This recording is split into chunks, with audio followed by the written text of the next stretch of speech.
प्रभु को धन्यवाद देते हैं कि एक बार हम सब फिर से परमेश्वर की संगति में जुड़ सकें। और आइए अपने सरों को झुकाएं और परमेश्वर को शुक्रिया अदा कहें। धन्यवाद देते हैं हमारे परमेश्वर, जब आपके वचन की संगति में एक बार हम सब फिर आ सके हैं। हम में से हर एक से बोलें और बातचीत करें, अपनी आत्मा का नियंत्रण हमारे जीवन में लें। ओ खुदावंद, ताकि आपकी आत्मा के द्वारा हम इस समय आपकी उपस्थिति को अपने मध्य देख पाएं। हर एक ऐसी बातें जो हमारे मन को इधर उधर प्रभु भटकाती हैं, आप उन तमाम बातों से हमारे मन को आप अलग करें और हमें ये अनुग्रह दें कि हम आपकी उपस्थिति में आपकी इस शांति को बहुत आयत के साथ अपने जीवन में देख सकें। अपने वचन के द्वारा हम में से हर एक से बोलें और बातचीत करें, यीशु के नाम से, आमीन। प्रभु को धन्यवाद देते हैं कि परमेश्वर भले हैं और वचन कहता है कि उसकी करुणा सदा की है। जीवन के विभिन्न बातों को जब हम अपने जीवन में देख रहे होते हैं और उन बातों को हम अपने जीवन में बोझ के तौर पर देख रहे होते हैं, क्योंकि कहीं ना कहीं हमारा जीवन उन बातों को संभाल पाने में असमर्थ होता है, जिन परिस्थितियों से आप और हम गुजर रहे होते हैं। और ये उसी प्रकार से है जैसे कि परमेश्वर का और आपका साथ आना बहुत ज़रूरी है अपने जीवन की उन हर बातों को कर पाने के लिए जो आप अपने जीवन में देख पाते हैं।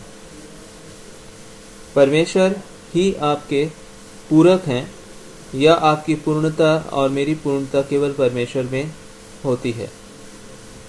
ये उसी प्रकार से है जैसे कि आपने शायद कई एक तरह के यंत्रों को देखा होगा, कई एक तरह के मशीनों को देखा होगा, जिन मशीन में दो भाग हैं और उन दोनों भाग को अगर आप ना जोड़ें साथ में तो वो मशीन काम नहीं कर पाता है।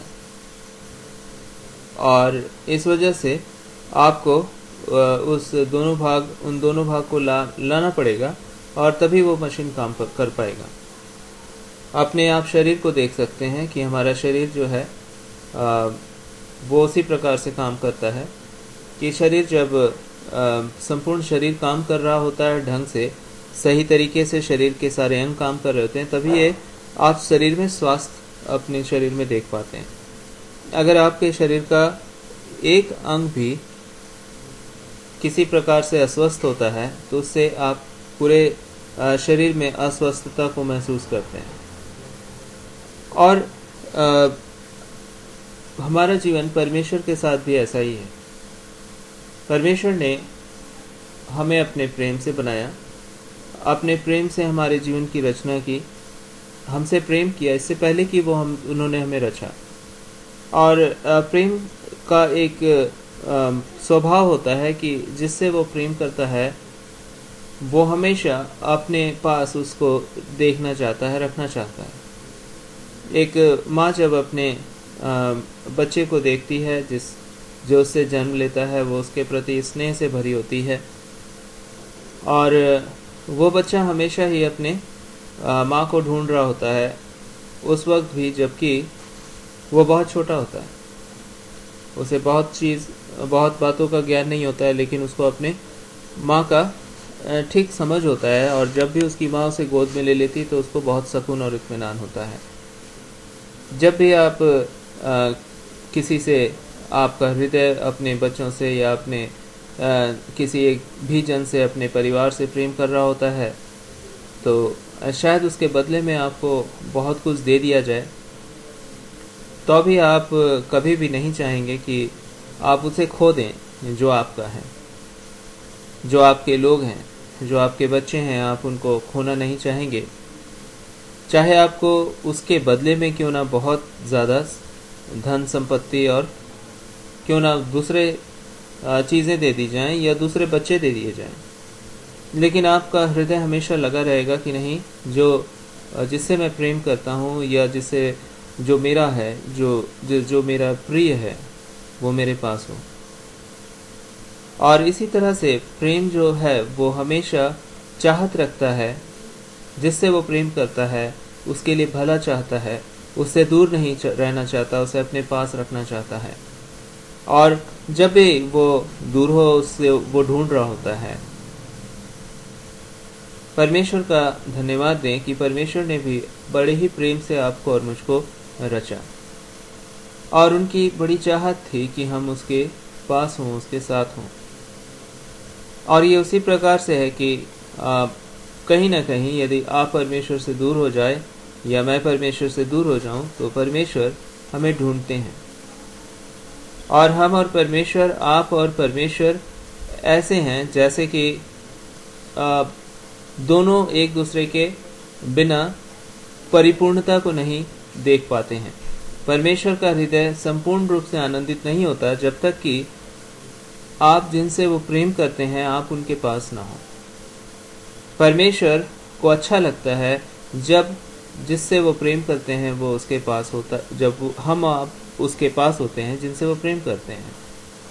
और उसी रीति से हमारा जीवन भी उस खालीपन को शायद महसूस नहीं कर, हम समझ नहीं पाते हैं शायद, जो खालीपन परमेश्वर की वजह से हमारे जीवन में होता है। और हम चाहते हैं कई एक बार कि हम उन बातों को विभिन्न तरीके से उन बातों को भरें, लेकिन कहीं ना कहीं परमेश्वर की अनुपस्थिति या परमेश्वर का ना होना आपके जीवन में आपके जीवन को उस संपूर्णता से, उस परिपूर्णता से अलग रखता है जो आपके जीवन में परमेश्वर दे सकते हैं। क्योंकि ये उसी प्रकार से होता है जैसे कि एक बच्चे को दुनिया के सारे अच्छे खिलौने दे दिए जाएं और उसकी माँ से उसको अलग कर दिया जाए। शायद वो बच्चा नहीं जानता होगा क्योंकि वो छोटा है अपनी माँ को, लेकिन कोई भी व्यक्ति जो समझता है इस बात को, वो इस बात को भली भांति समझ सकता है कि अफसोस है इस बच्चे के लिए जिसके पास शायद खेलने के लिए बहुत सामान है, लेकिन प्यार करने वाली माँ इसके साथ नहीं है। और इस कारण से वैसे बच्चे इस दुनिया में भी जो पलते हैं, बढ़ते हैं, उन बच्चों का जीवन जिनके जीवन में उनके प्रेम करने वाले लोग नहीं होते हैं, जो शायद सड़कों में एक अनाथ की ज़िंदगी को जी रहे होते हैं, उनके अंदर में एक खालीपन होता है।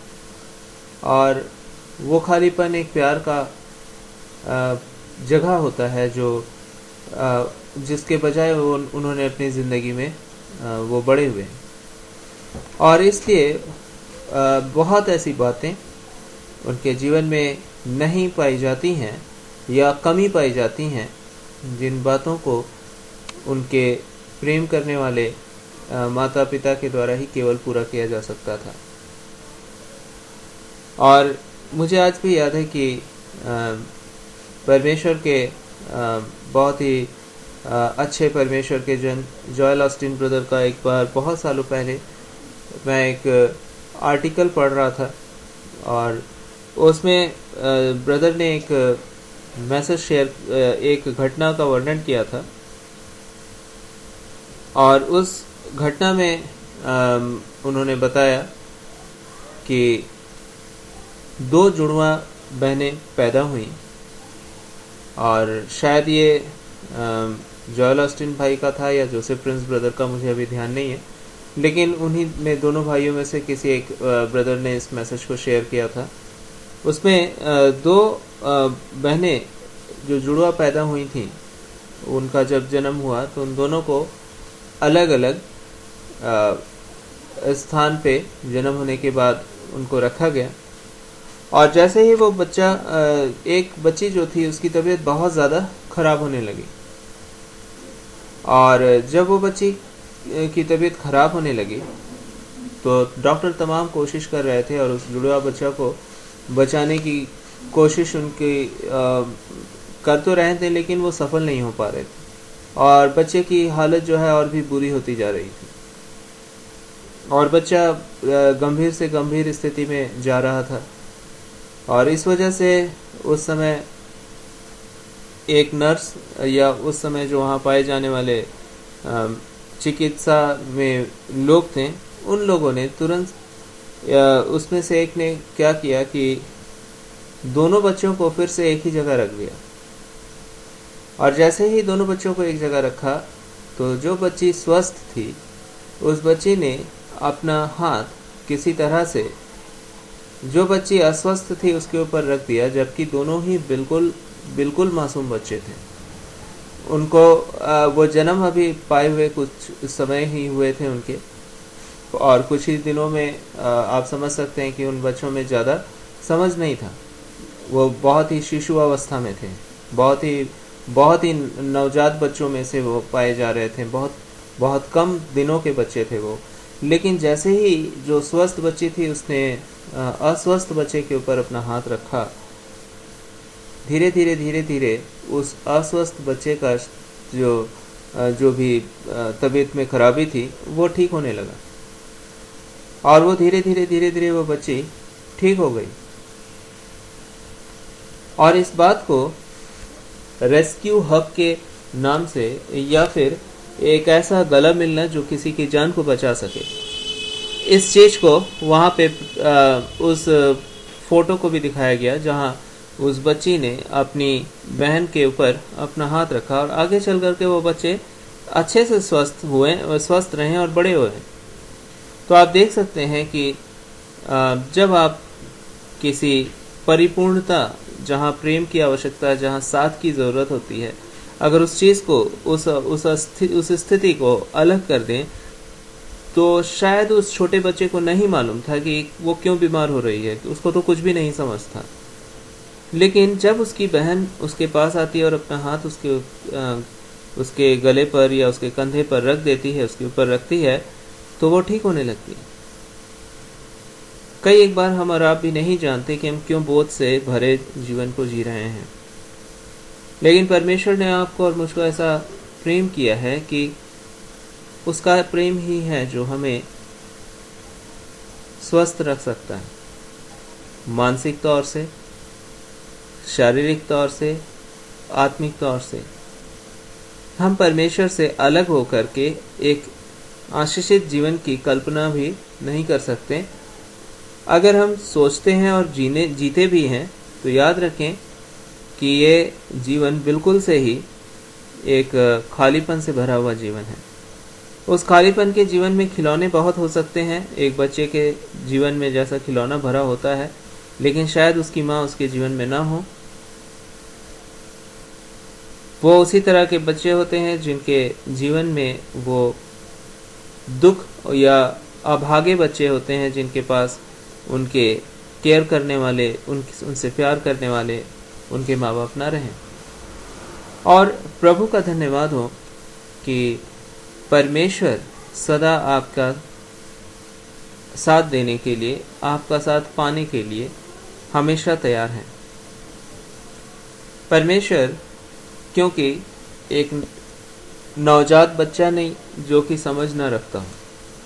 हम और आप जो हैं वो शायद अनजान हो सकते हैं, और हम और आप नासमझ हो सकते हैं परमेश्वर के प्रति, लेकिन परमेश्वर हमेशा समझते हैं। परमेश्वर को किसी भी बात की नासमझी उनके अंदर नहीं है। वो हर बात को अच्छे से समझते हैं, जानते हैं, और उसको वो पूरा करना चाहते हैं। और इसलिए परमेश्वर का हृदय हमेशा ही आपसे मिलने के लिए व्याकुल रहता है, तड़पता है, और वो बाइबल हमें स्पष्ट रीति से कहती है कि किसी दुष्ट के मरने से भी वो प्रसन्न नहीं होते। मेरे और आपके लिए लोग दुष्ट हो सकते हैं, लोग अच्छे हो सकते हैं, लेकिन परमेश्वर के लिए वो लोग हैं जिन्हें परमेश्वर ने अपने ही हाथों से रचा है। और परमेश्वर जानते हैं कि यदि परमेश्वर उनके जीवन में आ जाएंगे तो सब कुछ ठीक हो जाएगा, क्योंकि परमेश्वर उनके जीवन को संभाल सकते हैं। चाहे वो कितनी भी दुष्टता के साये में जीते हों, चाहे वो कितने भी प्रेम को उन्होंने अपने जीवन में नहीं पाया हो, चाहे उनका जीवन क्यों ना मानसिक रूप से अपने आप को अकेलापन से भरा हुआ देखता हो, लेकिन जब परमेश्वर उनके जीवन में आएंगे तो परमेश्वर को मालूम है कि वो सब कुछ संभाल लेंगे। और इसलिए परमेश्वर मुझको और आपको बार बार अपने पवित्र वचन में कहते हैं कि हे बोझ से दबे और थके हुए लोगों, मेरे पास आओ, मैं तुम्हें विश्राम दूंगा। क्योंकि परमेश्वर को मालूम है कि यदि हम और आप अकेले ही अपनी जिंदगी को जीते रहें तो ये बहुत ही बोझ से भर जाएगा। इसमें वो भाग है ही नहीं जिस भाग में आपकी परिपूर्णता होती है। केवल परमेश्वर में ही आपके जीवन की परिपूर्णता पाई जाती है। वो परमेश्वर जिसने आपको अपने हाथों से रचा, आप सोच सकते हैं उससे अलग होकर आप कैसे अपने जीवन को जी सकते हैं। जिस परमेश्वर ने आपको आपके जन्म लेने से भी आपके विषय में सोचा, जिसने आपके लिए अच्छी कल्पनाएं की, उस परमेश्वर को भुला करके आपकी जिंदगी कैसे सुकून और इत्मीनान को पा सकती है। जिस परमेश्वर ने आपके लिए हमेशा अच्छी कल्पनाएं की, अच्छी योजनाएं बनाई, उस परमेश्वर को अपने जीवन में शामिल ना करके आप और हम कैसे अपने जीवन की परिपूर्णता को महसूस कर सकते हैं। और इस वजह से वो खालीपन, वो अकेलापन, चाहे पूरी दुनिया आपके साथ हो, चाहे एक बहुत बड़ा परिवार आपका हो, चाहे संसार में आप समृद्ध हो, लेकिन परमेश्वर का स्थान कोई नहीं ले सकता।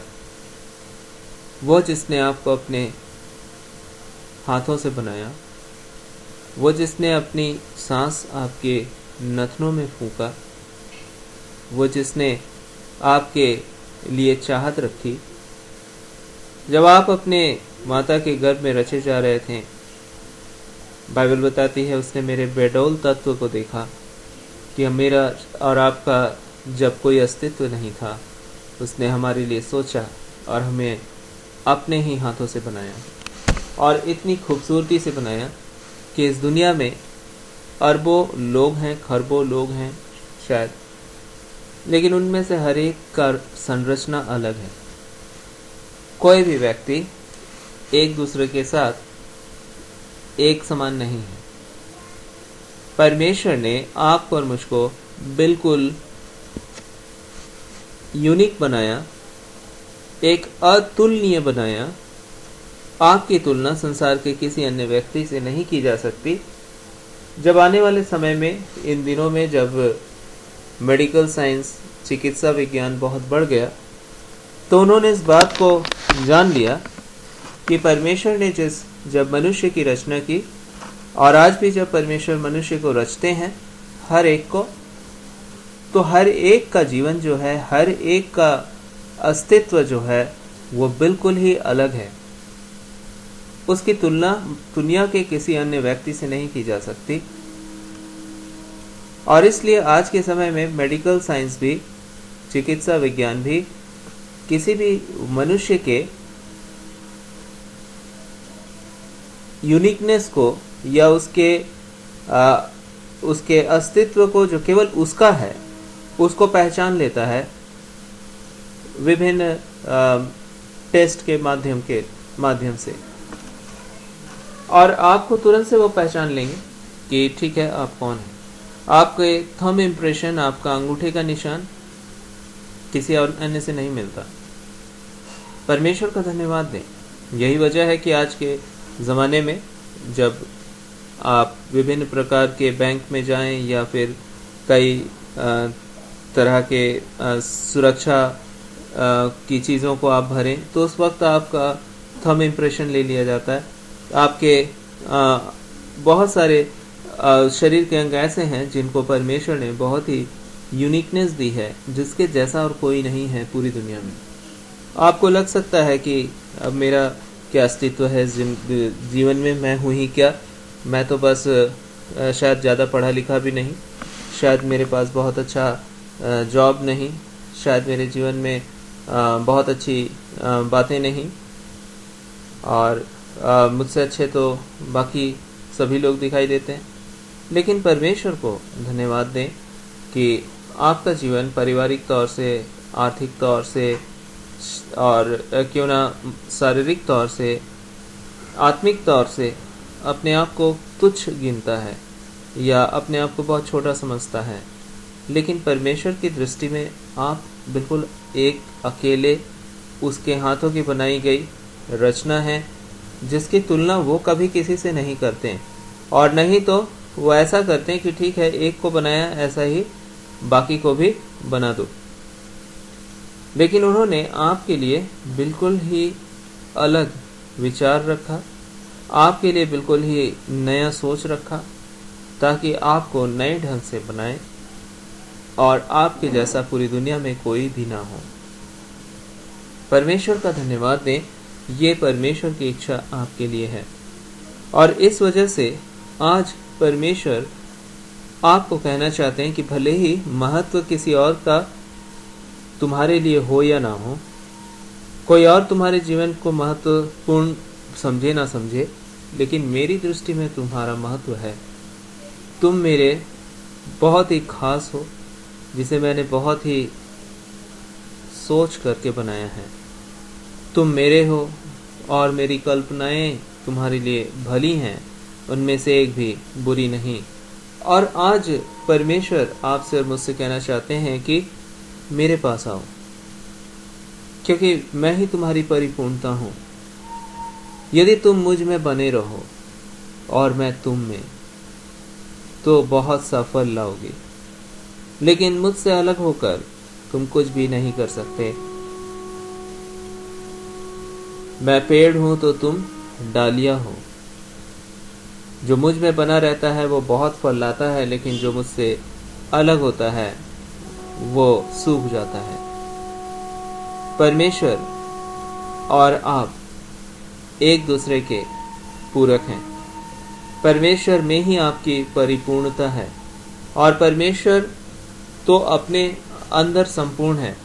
शायद उनको इस में हमारी ज़रूरत नहीं कि हम अगर रहें तभी उनका अस्तित्व रहेगा, ऐसी बात नहीं है। लेकिन उनका हृदय तभी आनंदित रहता है जब आप परमेश्वर के पास रहते हैं, क्योंकि उनको अपने अस्तित्व को बचाने के लिए आपकी आवश्यकता नहीं, लेकिन उनका हृदय आपसे प्यार करता है और वो आपको किसी कीमत पर अपने से दूर जाने नहीं देना चाहता। आपको अपने नज़दीक देखना चाहता है, आपको अपने पास रखना चाहता है। वो आपसे प्रेम करते हैं और इसलिए वो आपको ढूंढते हैं, वो आपका इंतज़ार करते हैं। परमेश्वर का वचन हमें बड़े स्पष्ट ढंग से इस विषय पर यीशु मसीह ने बताया कि एक पिता के दो बेटे हैं और उनमें से छोटा बेटा अपने पिता से कहता है कि हे पिता, मुझे अपना सारा मेरा भाग जो जायदाद का है वो आप मुझे दे दीजिए और मैं चला जाऊंगा दूर देश और वहाँ अपनी ज़िंदगी को जीऊँगा। और वो अपने पिता से सारा हिस्सा ले लेता है जो उसके हिस्से में आता है जायदाद में, और वो नहीं समझता है कि उसका हिस्सा केवल जायदाद नहीं है, लेकिन उसका हिस्सा जो वो सबसे खास छोड़कर जा रहा है वो उसका पिता है। वो नहीं समझ पाता है इस बात को कि ये मटेरियल चीज़ें, ये संसारिक वस्तुएं उसके जीवन की परिपूर्णता नहीं, लेकिन उसकी परिपूर्णता उसका पिता है जो उससे प्यार करता है। वो अपनी संपत्ति लेकर, अपने ही पिता की संपत्ति लेकर जो उसके भाग में आती थी चला जाता है, बहुत दूर अपनी ज़िंदगी को जीता है अपने तरीके से, अपने ढंग से, और वो सब कुछ वो जो चाहता है अपने जीवन में करना चाहता है। लेकिन उन समस्त बातों का समय बहुत कम होता है, वो चीज़ें बहुत जल्दी ख़त्म हो जाती हैं और फिर से वो खालीपन उसके जीवन में आ जाता है। क्योंकि याद रखें, कुछ भी जो इस संसार में दिखाई देती है वो हमेशा के लिए नहीं है। यहाँ तक कि जो परिवार आपने परमेश्वर से पाया है वो परिवार भी आपके साथ हमेशा तक के लिए रहने के लिए नहीं है इस संसार में। और एक समय आता है जब आपके प्रेम करने वाले लोग आपके पास से दूर चले जाते हैं। एक दिन आता है जब मृत्यु संसार में अपने प्रिय लोगों को एक दूसरे से अलग कर देती है। लोग रो रहे होते हैं, तड़प रहे होते हैं, लेकिन वो वापस नहीं आते हैं। और इतना ही नहीं, एक दिन ऐसा भी आता है कि लोग आपके लिए शायद रो रहे होते हैं और आपको मृत्यु अलग कर देती है।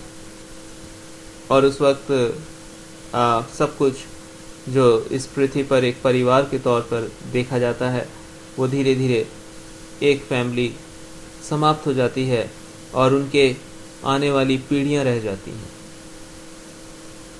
परमेश्वर का धन्यवाद दें कि परमेश्वर आपकी परिपूर्णता है।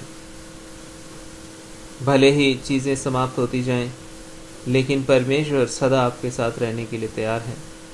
वो लड़का अपने जीवन में इसी रीति से जो चीज़ें उसके पास थीं उनको रखता था और उनके साथ अपने जीवन को जीना चाहता था।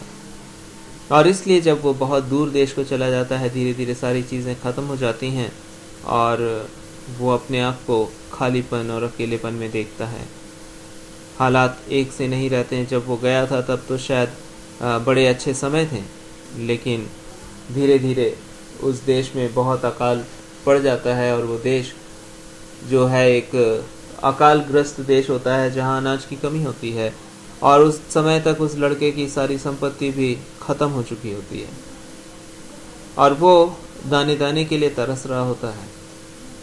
और उस खालीपन और उस अकेलेपन में उसको उस पिता की याद आती है जिसके घर में वो रहता था, जिसके घर में उसके पास सब कुछ था।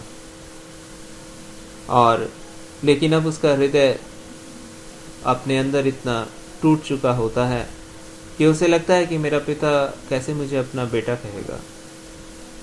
मैं जाऊंगा और उससे कहूंगा। वो लड़का सोचता है कि मैं तेरा पुत्र कहलाने लायक नहीं, मैंने तेरे विरोध में पाप किया है और परमेश्वर के विरोध में पाप किया है, इसलिए अब मैं तेरा पुत्र कहलाने के लायक नहीं। वो इस बात को अच्छे तौर से समझ चुका था और इसलिए इसी ख्याल से, क्योंकि उन दिनों में उसको सूअर जो खाया करते थे वो उसको खाना पड़ता था, क्योंकि उसको एक जगह काम मिला था जहां वो सूअरों को चराता था और सूअरों की देखभाल करता था। और जो सूअर फलियां खाते थे वही उसे भी खाना पड़ता था। और इसलिए वो सोचता था इससे बेहतर तो मेरे घर में जो नौकर है वो खाते हैं। और वो वापस अपने पिता के पास जब आता है, और उन दिनों में उसका पिता हर दिन उसकी राह देखता है, इंतज़ार करता है।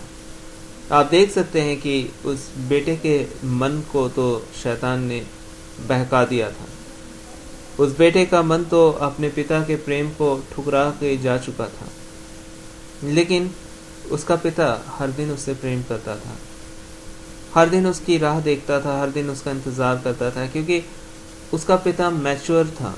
उसका पिता सिद्ध था उस प्रेम में जिस प्रेम में बदलाहट नहीं होती है। उसका पिता सिद्ध था अपने उस प्रेम में, उस स्वभाव में जिसमें ठोकर देने के समय में मन बदल नहीं जाता है। वह अपने ही बेटे के द्वारा बहुत सारे ठोकरों को देखता है, लेकिन उसका हृदय तब भी अपने बेटे से प्रेम कर रहा होता है।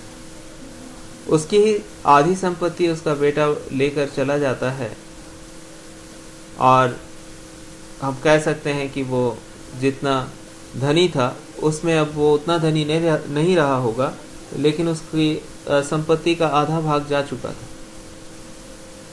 और वो सोच सकता होगा कि इसने तो सब कुछ बर्बाद कर दिया, लेकिन ऐसा नहीं। वो हर दिन उस बेटे का इंतज़ार करता था कि काश कब वो वापस आ जाए। जब उसका बेटा वापस आता है तो ये नहीं पूछता है कि मेरी संपत्ति जो आधी तूने ले रखी थी उसका क्या हुआ। उसको तो अपने बेटे से दिल लगा होता है और वो बस उसका इंतज़ार करता है। और जब उसका बेटा वापस आता है तो उसका मन आनंद से भर जाता है। वो हर दिन उसकी राह देखता था। परमेश्वर का धन्यवाद दें कि परमेश्वर भी मेरे और आपकी ज़िंदगी का इंतज़ार कर रहे होते हैं। हम और आप इस जीवन में अकेलेपन में बड़ी मज़े की ज़िंदगी जी रहे होते हैं, लेकिन ये मज़ा बहुत ज़्यादा दिनों का नहीं होता है। एक समय आता है जब आपको अपने अंदर में एक खालीपन का एहसास होता है, और वो खालीपन शायद हम और आप इस दुनिया में लोगों के साथ गपशप करके बिता बिता दें और अपने समय में बहुत अधिक देर तक अपने समय को बिताना चाहें काम में या फिर विभिन्न तरह की बातों में।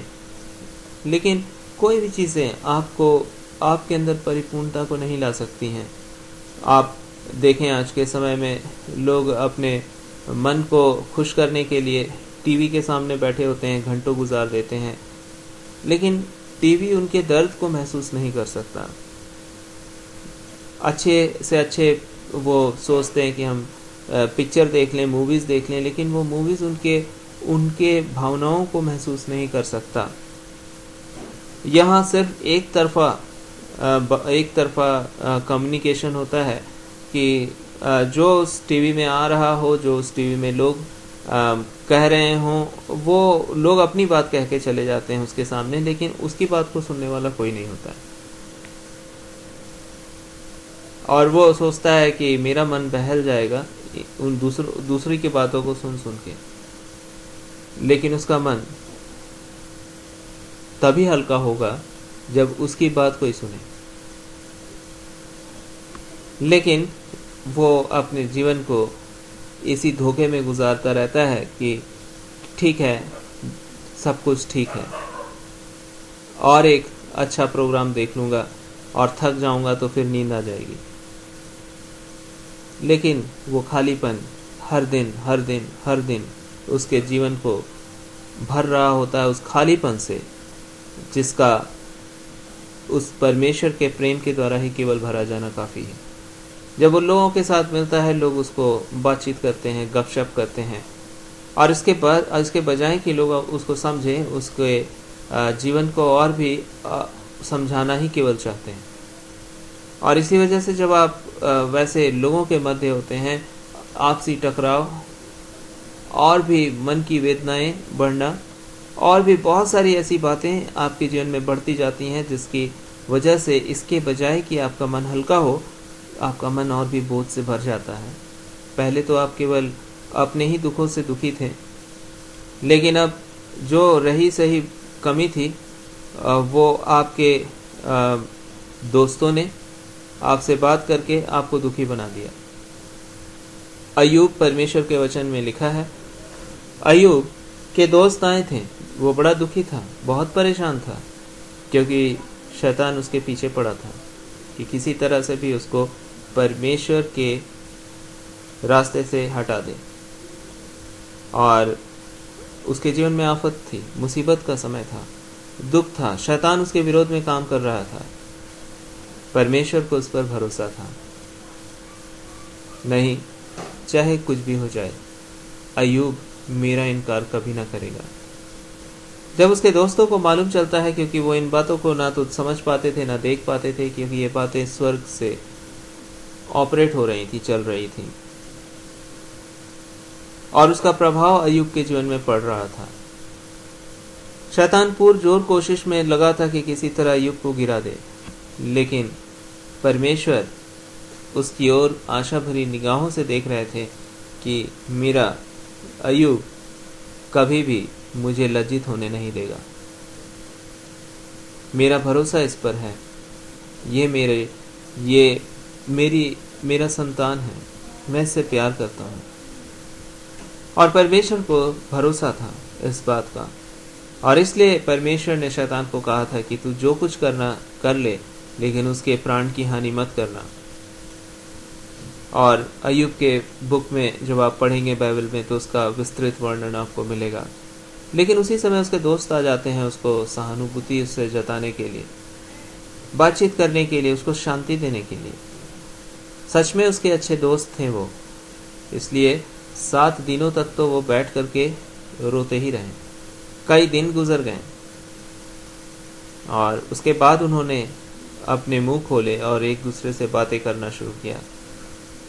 और जब धीरे धीरे उनका बातचीत बढ़ता गया, तो सभी मिलकर अय्यूब को दोषी ठहराना शुरू कर चुके थे, क्योंकि उनका कहना था कि तूने जरूर कोई गलती की थी जिसकी वजह से ये सब कुछ हुआ है, और नहीं तो परमेश्वर अन्यायी नहीं कि तुझ पर इतनी बड़ी बड़ी आफतें भेज दे। और हर एक जन अपने विचारों को उसके ऊपर कहना चाहता था, डालना चाहता था। इसके बजाय कि अय्यूब को कोई सहानुभूति मिल रही होती, अय्यूब उल्टा परेशान हो चुका था और वो बार बार अपना पक्ष रखता था कि मैं अपना मुकदमा मैं परमेश्वर के सामने रखूंगा, मैंने कोई गलती नहीं की है, मैंने कभी वैसे काम नहीं किए जो परमेश्वर को की दृष्टि में, मेरी दृष्टि में, अपनी समझ और ज्ञान के आधार पर मैंने परमेश्वर के साथ कोई बुराई नहीं की, मैंने कोई गलती नहीं की। लेकिन अय्यूब के दोस्त उसको बार बार समझाते थे, देख तूने गलती की, मान ले अपनी गलती को। लेकिन एक दिन परमेश्वर आते हैं और परमेश्वर आकर कहते हैं कि मेरा दास अय्यूब जैसा कहता था वो सब कुछ सही था, तुम लोगों ने जो कहा वो गलत था, इसलिए अब मेरा क्रोध तुम तीनों पर है। अय्यूब से कहो कि वो तुम्हारे लिए दुआ करे और नहीं तो तुम पर यह क्रोध कायम रहेगा। और अय्यूब परमेश्वर से प्रार्थना करता है और परमेश्वर उसके दोस्तों को छोड़ देते हैं, माफ कर देते हैं। कई बार मेरे और आपके जीवन का भी यही हाल होता है कि आप टीवी नहीं देख रहे होते हैं क्योंकि आपको लगता है चलो दिल बांट लेते हैं, चलो थोड़ा अपना मन शेयर कर लें, बोझ बांट लें। कहा भी जाता है कि बोलो अपने मन की बात, तभी तो बोझ हल्का होगा। आप बोलते हैं और आपको और भी बहुत कुछ सुनने को मिलता है और आपका मन और बोझिल हो जाता है। ये है परमेश्वर और संसार में फर्क। और इसलिए परमेश्वर का वचन कहता है, हे लोगों, परमेश्वर से अपनी मन की बातें खोल कर कहो। आपको लगता हो परमेश्वर तो दिखाई नहीं देते हैं, कहाँ दिखेंगे परमेश्वर, कहाँ दिखाई देते हैं मुझे? अय्यूब के जीवन में भी परमेश्वर नहीं दिखाई दे रहे थे। परमेश्वर जब उस बाइबल बताती है कि कई एक साइन आए, कई चिन्ह आए उसके पास, वहाँ भी परमेश्वर नहीं था। तेज हवाएं चली, आंधी या कुछ भी था, उसमें परमेश्वर नहीं था। तभी एक धीमी आवाज आती और वो परमेश्वर उसमें से बातचीत कर रहे होते हैं। परमेश्वर, आप धन्यवाद दें, जरूर बात करते हैं। परमेश्वर जरूर बातचीत करते हैं। अगर आप परमेश्वर के पास आए, परमेश्वर आपसे बात करने के लिए तैयार है। आज हम लोगों के पास इस कॉन्फ्रेंस में परमेश्वर के जवाब हैं। एक परिवार जो अपने प्रियजन को देखता था कि वो एक अजीबोगरीब परिस्थिति में पड़ चुकी थी। एक ऐसी स्त्री जो कि अपने ही घर के कमरों में आवाज़ें सुन रही होती और जिन आवाज़ों को करने वाला कोई नहीं था। वो परेशान थी।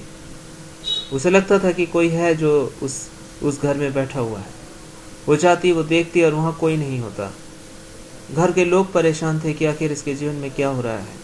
लोग कई तरह के विचारों को देखते हैं कि हो सकता है पिछले समय में इसके शरीर में समस्या थी और इस वजह से ये इस तरह से परेशान हो रही है। लेकिन कोई नहीं जानता था। जब डॉक्टर के पास उसको ले जाया गया, डॉक्टर ने कहा नहीं, इसके शरीर में कोई समस्या नहीं है, ये तो ठीक है। वो जब सो रही होती तो उसके पास ऐसे अजीब और डरावने सपने आया करते हैं जो उसके मन को परेशान कर रहे थे। रात में वो उठ जाती और उठ करके सड़कों में भागती और वहाँ उसके परिवार के लोग चले जाते और वो देखते हैं, क्योंकि उसे लगता कोई है जो वहाँ खड़ा है, कोई है जो हमारी बातें सुन रहा है, कोई है जो मेरे पास आया हुआ है। और ये बात दुनिया नहीं समझ पाती। लोग उससे कह रहे होते हैं, अरे तुम क्या कह रहे हो, तुम्हें क्या इतनी समझ में नहीं, ये समझ नहीं आता कि तुम ऐसे जीवन को जीते हो, तुमने तो पूरे घर को शायद परेशान कर दिया। जब हम इतने सारे लोग बैठे हुए, हमें हमारी बात नहीं सुनाई दे रही और तुम दूसरों की बात जो है नहीं उसकी बातें तुम सुन रहे हो। और ये कोई और नहीं, शायद उनका अपना सबसे प्रियजन भी उसको कह रहा हो। और इस वजह से परमेश्वर का धन्यवाद दें कि परमेश्वर ने उस स्त्री के ऊपर अपनी करुणा और दया की दृष्टि को किया। परमेश्वर को जानने वाले उनके परिवार के सदस्यों के मन में परमेश्वर ने डाला कि इसके मन की बातों को मैं जानता हूँ, मेरे पास इसके जीवन का सॉल्यूशन है, हल है, और ये दुनिया और तुम भी, तुम्हारा परिवार भी नहीं समझ पा रहा है ये किस दुख से होकर गुजर रही है।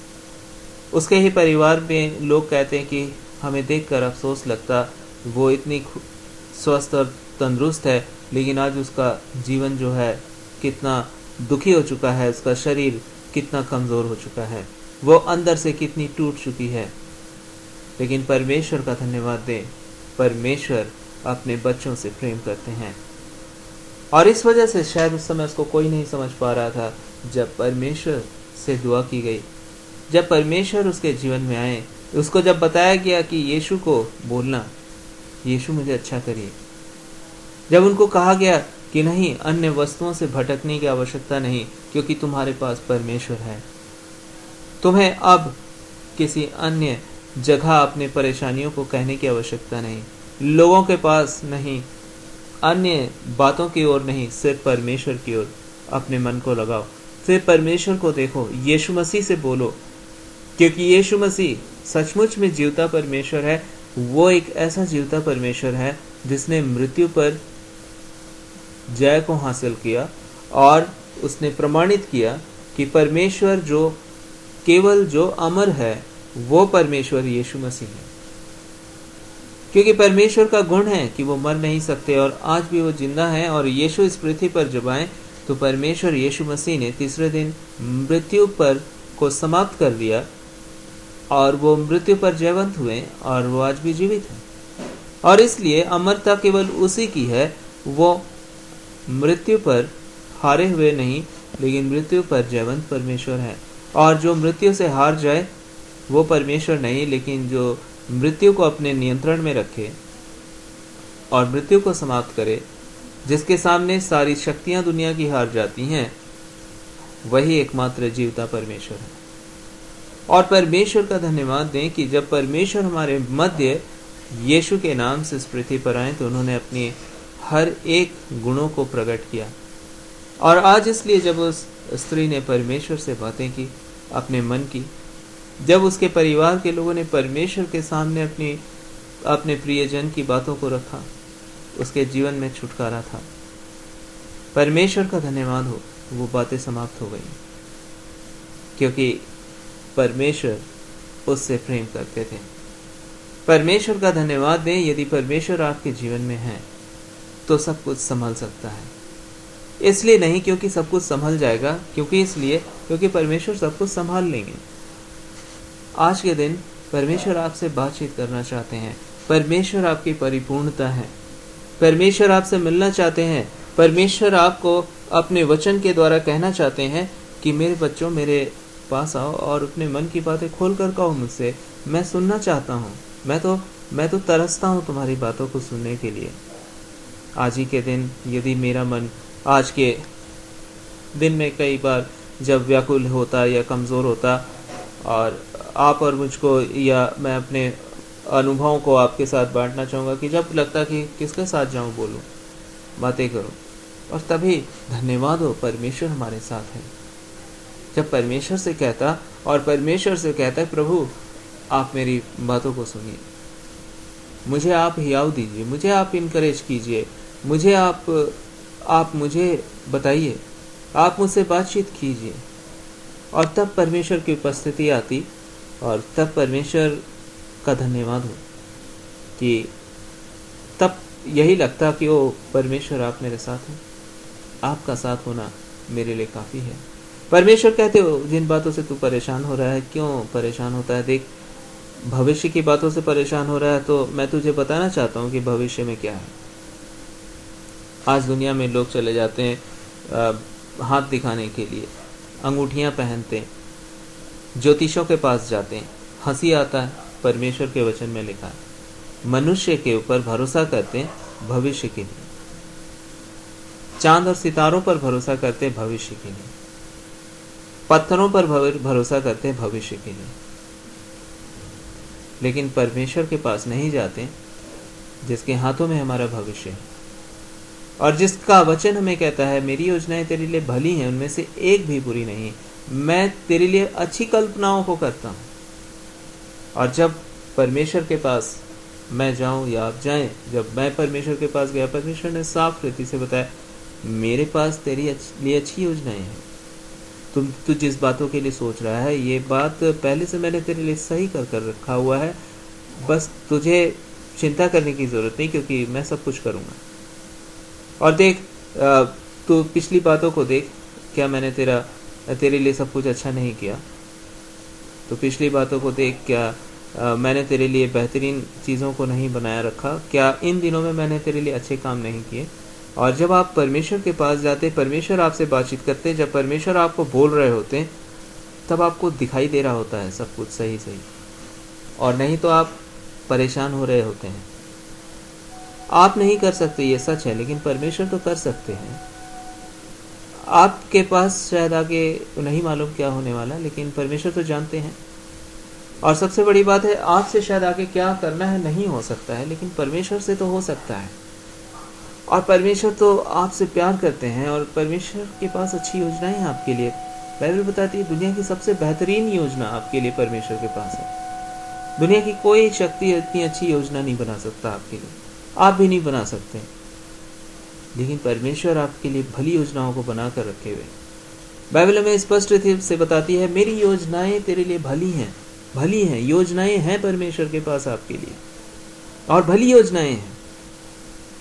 और आप अपनी योजनाओं को खुद बनाते और अपनी योजनाओं में खुद परेशान होते रहते दिन भर। मेरे दिन भर की परेशानी क्या थी कि चीज़ें तो सामने दिखाई दे रही हैं, और करना कैसे है, और करने की चाहत, जो एनर्जी लेवल है वो घट गया है, कैसे करूँगा मालूम नहीं।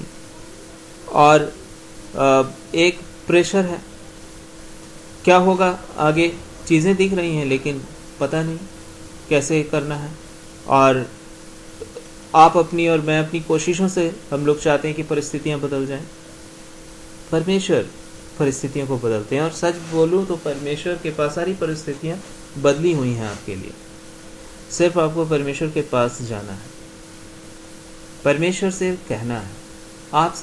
आपको परमेश्वर से बेहतर कोई नहीं आपको संभाल सकता है। आप और परमेश्वर ही आपकी परिपूर्णता है। आपको नहीं मालूम आगे क्या होने वाला है, लेकिन परमेश्वर के पास आपके लिए भली योजनाएं हैं। तो आप सोच सकते हैं कि योजनाएं अगर आप कहीं और ढूंढ रहे हैं तो वो कहाँ आपको मिलेगा। वो सब कुछ दुनिया में आप जा रहे हो, लोगों के पास जा रहे हैं, टीवी के पास जा रहे हैं। आज देखिए दुनिया में अच्छे अच्छे प्रोग्राम आते हैं, अच्छी बातें हैं, जो आपको बताते हैं कि कैसे योजना बनाएं। अच्छी बात है, हमें सीखना चाहिए, पढ़ना चाहिए। लेकिन जो यूनिक ब्लेस्ड योजना परमेश्वर की आपके लिए है, जो आपके लिए बेहतरीन है, सबसे अच्छी है, वो प्रभु के पास है, परमेश्वर के पास है। वो आपको टीवी में कोई आकर नहीं बता सकता है। परमेश्वर का धन्यवाद दें कि केवल परमेश्वर में आपकी परिपूर्णता है। पिछले दिनों में मैं एक शहर में था, और वहाँ पे एक व्यक्ति था जो कि बताता था कि मेरे पास तो बहुत अच्छा ज्ञान है, मैं लोगों के भविष्य के बारे बता सकता हूँ, और ये एक बहुत ही बड़ा ज्ञान है, और बहुत सारी ऐसी चीज़ें हैं, और बहुत सारे ऐसे ऐसे ख्याल। और उसने बोला मेरा वेबसाइट है, वहाँ पे जाइए, वहाँ पे देखिए, आप ऑनलाइन पेमेंट कर सकते हैं, मैं आपको बता सकता हूँ कौन सा क्या आपको करना है, कौन सा आपको मदद चाहिए होगा। वो एक अच्छे जाने माने वो ज्योतिष किस्म के व्यक्ति थे। और कुछ दिनों में मैंने पूछा कि अच्छा तो आपका कैसा चल रहा है काम? वो ठीक नहीं चल रहा है।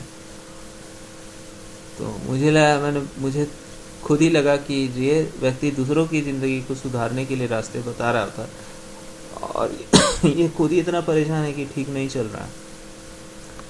लेकिन मेरे मन में यही बात आई, चलो जो भी प्रभु करते हैं अच्छा करेंगे। तो फिर मुझसे कहता आप कह रहे हैं कि अच्छा हो रहा है, कैसे हो आप कह रहे हैं? मैंने बोला नहीं, जो परमेश्वर करेंगे वो तो अच्छा ही होगा ना। तो हाँ वो तो है। कुछ समय बाद पता चला कि उसने उस जगह से अपना उसको ऑफिस भी छोड़ देना पड़ा, उस जगह से वो चला गया। तो दूसरों के भविष्य को बताते बताते उसका खुद का भविष्य ही नहीं संभल सका। परमेश्वर का धन्यवाद दें, कई एक बार उसकी पूरी कोशिश थी कि उसके पास अधिक से अधिक कस्टमर आए। वो कस्टमर कौन थे? जिसका भविष्य वो बताएगा। जिनका वो भविष्य बताना चाहता था उसके लिए वो पैसे भी लिया करता था, जिनके लिए भविष्य के लिए अच्छे तरीके बताना चाहता था उनके लिए भी वो पैसे लिया करता था, और यही उसका बिजनेस था। इसलिए उसकी कोशिश थी कि वो अपनी चीज़ों को ऑनलाइन कर देगा, वेबसाइट के द्वारा ये सब कुछ काम करेगा, ऑनलाइन पेमेंट आ जाएगा, और बहुत सारी, मतलब वो एक बिजनेस था उसका, जिस बिजनेस को वो कर रहा था और जिस बिजनेस के थ्रू वो अपने जीवन की अच्छी आय को बढ़ाना चाहता था। आज के दिन परमेश्वर की योजना ये आपके लिए नहीं। परमेश्वर को आपसे पैसों की जरूरत नहीं है, परमेश्वर को कुछ नहीं चाहिए आपसे। सिर्फ परमेश्वर ही है जिसको मालूम है कि क्या होना है आगे, और परमेश्वर ही है जो सब कुछ करने की क्षमता रखते हैं। परमेश्वर मनुष्य नहीं जो कि अपने स्वार्थ के लिए आपकी मदद करे, लेकिन परमेश्वर है जिसने आपसे प्रेम किया और इसलिए ही आपकी रचना की, और वो आपकी परिपूर्णता है। आपको कहीं और जाने की जरूरत नहीं, आपको केवल परमेश्वर के पास आने की जरूरत है। आपको परमेश्वर से बातचीत करने की जरूरत है, आपको दिल खोल के परमेश्वर से कहने की जरूरत है, प्रभु मेरी जिंदगी को आप देखिए, मेरे जीवन की सहायता कीजिए। आज हमारे मध्य जितने भी परमेश्वर के काम हैं जो हम अपने मध्य देखते हैं, लोगों के जीवनों में छुटकारा, जो पिछले ही दिनों में जिस स्त्री के जीवन में परमेश्वर ने काम किया कि वो उन तमाम बातों से छूट गई जो बगल में आवाज आती थी। परमेश्वर का धन्यवाद हो, शरीर की दुर्बलता हो या शैतान की बुराइयां हो, परमेश्वर ने उससे पैसे नहीं लिए उसको मदद करने के लिए, 1 रुपया भी नहीं, क्योंकि परमेश्वर के पास किसी बात की घटी नहीं है, और परमेश्वर तो आपसे प्यार करते हैं और आपकी मदद करना चाहते हैं। पैसों का कोई मोल नहीं परमेश्वर के सामने, क्योंकि परमेश्वर तो आपसे प्रेम करते हैं। परमेश्वर ये संसारिक जीवन नहीं, संसारिक लोग नहीं, परमेश्वर कोई टीवी नहीं, परमेश्वर कोई गपशप करने वाले आपके मित्र नहीं, परमेश्वर आपसे प्यार करने वाले, आपके रचने वाले, आपकी परिपूर्णता है। और इस वजह से यदि आप परमेश्वर के पास आएंगे तो परमेश्वर आपसे बात करेंगे, परमेश्वर आपसे कहेंगे, परमेश्वर आपका हियाव बढ़ाएंगे, और तब आपका मन परमेश्वर में आनंदित होगा और धन्यवादित होगा। ये वक्त है आज हमारे पास परमेश्वर को धन्यवाद देने का, ये वक्त हमारे पास आज परमेश्वर के सम्मुख आने का, अपनी मन की बातों को खोलकर उससे बोलने का। आइए इस समय हम प्रार्थना करें और याद रखें, परमेश्वर आपसे प्रेम करते हैं, इसलिए वो इस पृथ्वी पर आपके लिए आए, ताकि वो आपको जो खोए हुए थे ढूंढ लें। आप और हम तो शायद बहुत इस दुनिया में अपनी शांति और खुशी को ढूंढते रहें, लोगों से अपनी मन की बातों को कहते रहें, और उल्टा उन्होंने बहुत बोझ से आपको भर दिया। किसी के पास सॉल्यूशन नहीं, क्योंकि हर एक जन खुद ही अपने बोझ से भरा हुआ है, लेकिन परमेश्वर के पास आपके लिए विश्राम है। यीशु मसीह कहते हैं, बोझ से दबे थके लोगों मेरे पास आओ, मैं तुम्हें विश्राम दूंगा।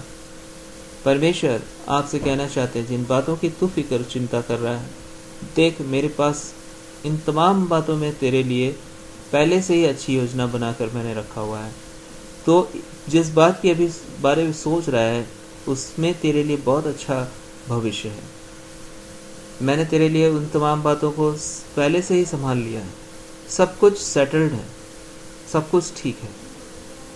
तू बस मेरे पास रहना और मैं तुझे ले जाऊंगा आगे, और हर बात मैं संभाल लूंगा, और सब कुछ संभला हुआ है क्योंकि मैं तेरे साथ हूँ।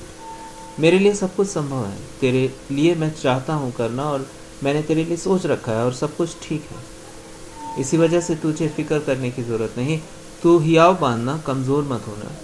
मैं तुझे बुद्धि दूंगा और तुझ पर अपनी कृपा दृष्टि बनाए रखूंगा। जिस मार्ग में तुझे चलना है उसे मैं बताऊंगा तुझे। बस तू इत्मीनान रख, और इत्मीनान रख, मत घबरा, मैं तेरे साथ हूँ। और मैंने तेरे हर एक भली बातों के लिए जिनके लायक भी तू नहीं था, मैंने कीमत अदा किया है। तेरे पापों की कीमत को अदा किया ताकि तू मेरी संपूर्ण आशीष का वारिस बन जाए। और तू मुझ पर विश्वास करता है और मुझसे तूने दुआ की है, इसलिए मैं अभी भी तेरे साथ हूँ और हर दिन मैं तेरे साथ हूँ। और मैं तुझे इस जीवन में संपूर्ण भली आशीषों से भरूंगा और आने वाले समय में मैं तुझे एक अनंत जीवन की आशीष को दूंगा, जिसमें फिर ना आंसू है ना दुख है। और मैं उधर तुझे लिए चल रहा हूँ। इस पृथ्वी पर भी तेरे लिए संपूर्ण 100% की आशीष मेरे पास है। मत डर, मैं तेरे साथ हूँ। और इस वजह से आइए इस वक्त हम परमेश्वर को धन्यवाद दें, परमेश्वर को शुक्रिया कहें, क्योंकि वो भले हैं। धन्यवाद हमारे परमेश्वर आज के इस दिन के लिए जो आपने हमें दिया है। आपकी भलाई, आपकी शांति, आपका प्यार हर दिन हर पल हमारे साथ होता है। आप हमारे साथ होते हैं। आपने हमें ना छोड़ा, ना कभी त्यागा, ना कभी भुलाया, लेकिन आपने अपनी दया और करुणा से हम में से हर एक को संभाला, आशीष दिया और आज के दिन तक आपने हम लोगों को पहुंचा दिया। आपका धन्यवाद हो। हम अपने दिल की हर बातों को आपके सामने रखते हैं और आपका धन्यवाद देते हैं कि इन तमाम बातों में आप हमारे पक्ष में हैं। इन तमाम बातों में आपकी भली योजनाएं हमारे लिए हैं और इन तमाम बातों में आपकी अच्छी योजनाएं पूरी होंगी। आपके रहते हुए हमारे पास हम सीमाओं में बंधे नहीं हैं, क्योंकि आप हर सीमाओं से ऊपर, हर बातों से बढ़कर सामर्थी, अच्छे, पवित्र, धर्मी और बहुत ही भले हमारे पिता परमेश्वर हैं। हमारे पापों के दंड को आपने खुद अपने पर लिया ताकि हम आपकी संपूर्ण आशीष के वारिस हो जाएं। आज हम आपके आशीष के वारिस हैं, जीवन के हर क्षेत्र में, जीवन की हर बातों में। इसके लिए हम आपके धन्यवादित हैं। आप हमारे प्रभु हैं, आप हमारे परमेश्वर हैं, आप हमारे साथ हैं। इसके लिए आपका शुक्रिया। सब कुछ ठीक आप कर देंगे, सब कुछ आपके हाथों में नियंत्रण में है। सब बातें आपके द्वारा संभली हुई हैं और संभली रहेंगी और हमारी उम्मीदों से बेहतर हम उन बातों को आपके द्वारा पूरा होते हुआ देखेंगे। इसके लिए आपका धन्यवाद देते हैं। यीशु मसीह, आप हमारे साथ हैं, आप विश्वास योग्य हैं। हमारी उम्मीदों से, हमारे भरोसे से कहीं ज़्यादा बढ़कर आप विश्वास योग्य हैं। इसके लिए आपका धन्यवाद हो। आपने हम लोगों को अब तक संभाला, इसके लिए शुक्रिया। आगे भी आप संभालेंगे। आपकी शांति, आपका प्यार, आपका साथ, आपकी उपस्थिति हमारे साथ साथ जीवन भर बनी रहेगी। इसके लिए शुक्रिया, यीशु के नाम से, आमीन।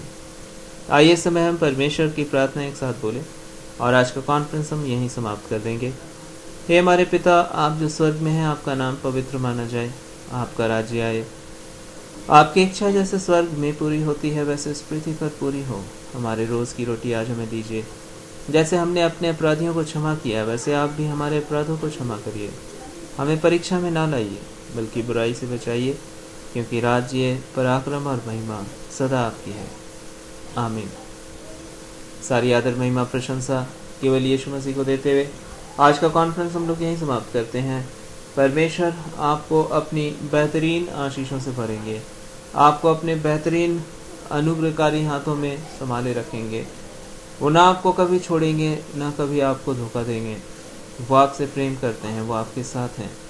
आप सुकून रखें, इत्मीनान रखें। आपने अपने मन की बातें अपने परमेश्वर से कही हैं और आपकी उम्मीदों से कहीं बढ़कर परमेश्वर की भलाई जीवन भर आपके साथ बनी रहेगी और आप सदा परमेश्वर के धन्यवादित होंगे और परमेश्वर आप में होंगे और आप परमेश्वर में होंगे और सब कुछ परमेश्वर की ओर से भलाई और आशीष और परमेश्वर की अनुग्रह से भरा हुआ आप देख नहीं पाएंगे।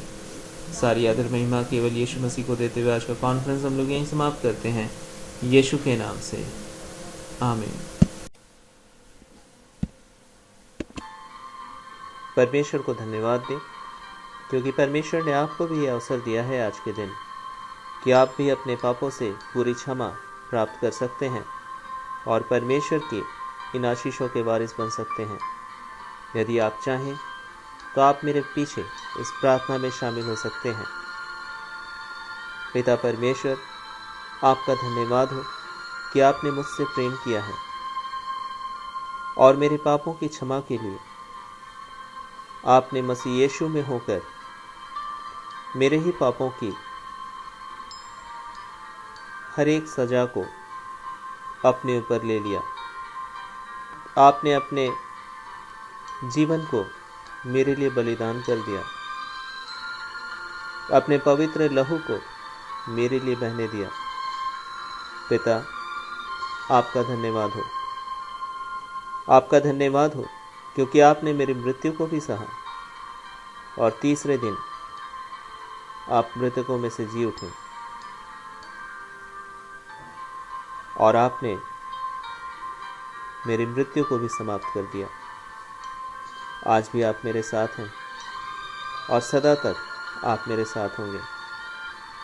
प्रभु, आपका धन्यवाद हो।